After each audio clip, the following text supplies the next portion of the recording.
اسی طرح تعویذ اور تمیمہ میں آدمی شرک اور خرافات میں مبتلا ہو جاتا ہے. مثلا ایک مثالیں دیتا ہوں آپ کو تعویذوں کی. ایک کتاب میں اعمال قرآنی نام کی مارکیٹ میں کتاب ملتی ہے. اس کتاب میں لکھا ہوا ہے تعویذ مجرب. مجرب جس کا تجربہ کیا گیا, ٹرائڈ اینڈ ٹیسٹڈ, اس کو مجرب بولتے ہیں. کیا لکھا اس میں؟ کہتے ہیں از یک درویش باشرہ برائے درد ذہن. ایک بہت ہی شریعت کے پابند درویش نے یہ تعویذ ہے عورت کے پیٹ میں بچے کے وقت میں جو تکلیف ہوتی ہے اس کے علاج کے لیے. اس نقش کو لکھ کر عورت کے داہنے ہاتھ پر رکھ دے, سیدھے ہاتھ میں رکھ دے, اور عورت اس کو بغور دیکھے, جلد لڑکا پیدا ہوگا انشاءاللہ تعالی. وہ کیا دیکھنا ہے؟ نقش یہ ہے. نقش میں باکس بنا ہوا ہے 786 اور جیم ہا خا طا ضا عین قاف یا کاف لام میم اش شم 555 اس وق لام واو. یعنی اس کو دیکھنے سے کیا ہوگا؟ علی پہلی میں تو پہلی میں پڑا ہوا ہے, لڑکا پیدا ہوگا اس کو دیکھ کے, اور بغور دیکھنا پڑے گا, اس کو کچھ تو دیکھنے والا اس کے اندر. یعنی بغور اس کو دیکھ کے کیا ہوگا؟ لڑکا کیسے انسٹنٹ جلدی پیدا ہوگا انشاءاللہ. یہ خرافات ہیں. کیا ہے؟ یعنی نمبروں سے انسان الف با تا سے بچے پیدا ہوں گے تو پیدا ہونے کے بعد پڑھنا ہے انہوں نے, لیکن پیدا ہونے کے پہلے ماں باپ بھی الف با پیدا کر کے پڑھ کے بچے پیدا کریں. کیا ہے یہ؟ وہ بھی لڑکی نہیں لڑکا. یعنی اس میں پاور ہے. اس میں الفابیٹ کسی کو لڑکی چاہیے تو اس کا دوسرا ہوگا, پھر اس میں طا غین فے کچھ دوسرا لینا پڑے گا. شمسی قمری اس طرح سے ہوتے ہیں تجوید میں, یہ کرنا پڑے گا اس کو. ایک جگہ لکھتے ہیں حب کی ایک بار, ایک کتاب تذکرۃ الرشید, اس میں ایک تعویذ جلد 2 صفحہ نمبر 301 پہ تعویذ لکھا ہوا ہے. کہتے ہیں حب کے لیے, محبت پیدا کرنے کے لیے آپ نے ایک بار آپ نے یہ عمل ارشاد فرمایا. اب دیکھیے یہ کیا تعویذ ہے.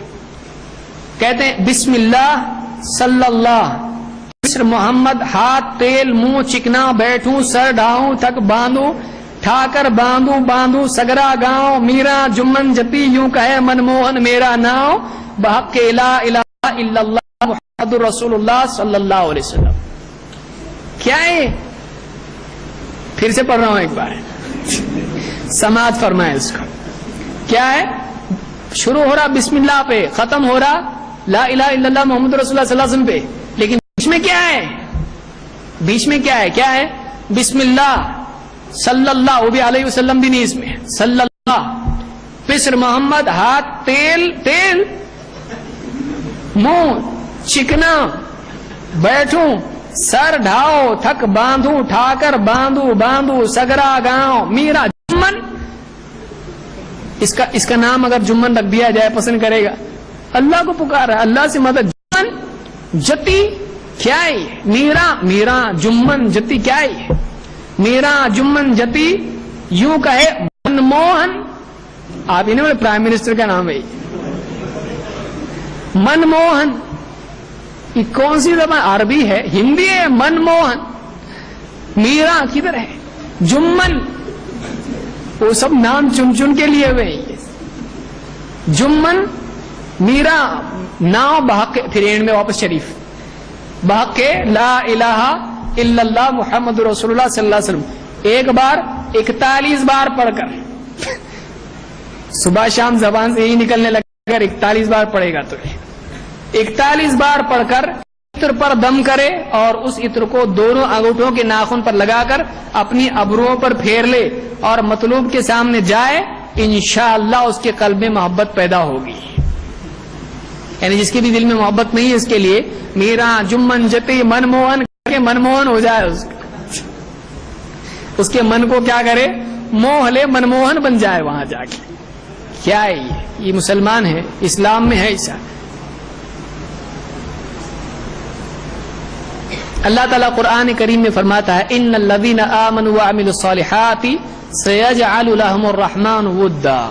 جو لوگ ایمان لائے اور نیک عمل کرتے رہے, ان قریب رحمان ان کے لیے لوگوں کے دلوں میں محبت پیدا کر دے گا. ایمان و عمل ہے یہ, منموہن ہمارے لیے طریقہ نہیں ہے. اسی طرح سے ایک جگہ لکھا ہے کہ آیت وما محمد اخیراً میں کچھ دو ایک چیزیں ذکر کر رہا ہوں. وما محمد الا رسول سے قلب تم تک جس کی نکسیر جاری ہو، خون نکلتا. اس آیت کو مریض کی دونوں آنکھوں کے درمیان ناک کے اوپر باندھ دے، یہاں ادھر باندھ دے.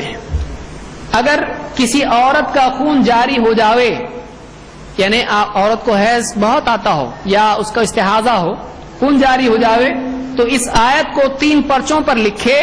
ایک پرچہ اس کے اگلے دامن میں باندھ دے، ایک پچھلے دامن میں، اور ایک زیر ناف کے نیچے باندھ دے. تعویذ میں اکثر اہانت ہوتی ہے قرآن کی. اسی لیے ابراہیم نخعی کہتے ہیں وہ پسند نہیں کرتے تھے کہ بچوں کے گلے میں اس طرح کی کوئی چیز ڈالی جائے. کیوں؟ اس لیے کہ استنجا خانے میں بھی جاتے ہیں، بیت الخلاء میں جاتے ہیں لوگ. تو آپ دیکھیے ناف کے نیچے عورت باندھے گی، کیوں؟ خون اس کے بہت آتا ہے. کون سی جگہ ہے بھائی؟ آپ کسی کا دانت دکھتا ہے تو کیا آپ اس کے دانت پہ باندھو گے؟ انہیں باندھ رہے ہیں تو باندھنا غلط ہے. جہاں دکھ رہا ہے، گلے میں دکھ رہا ہے گلے میں، بازو پہ باندھو، پیٹ سر میں باندھیں گے. ناف کے نیچے باندھنا کس نے سکھایا آپ کو؟ وہاں کیوں؟